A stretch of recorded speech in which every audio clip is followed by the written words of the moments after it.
Selatan bersatu bersama dengan teman-teman aliansi masyarakat Sulawesi Selatan bersatu itu kemudian menolak inisiatif pemerintah Provinsi Sulawesi Selatan untuk mengalokasikan sekalian seluruh masyarakat Sulawesi Selatan apabila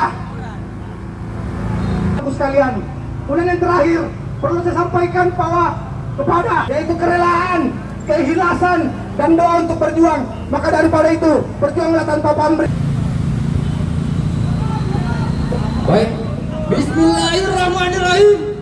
Assalamualaikum. Sesuai dengan kajian dari tes dari para teman-teman aliansi yang mendapatkan bahwasanya ada hal-hal yang kemudian tidak sesuai dengan apa yang dikeluarkan oleh PJ Gubernur Provinsi Sulawesi Selatan. Masyarakat itu sendiri, kawan-kawan sekalian, hadirnya teman-teman, hadirnya kawan-kawan aliansi di depan kantor desa sebesar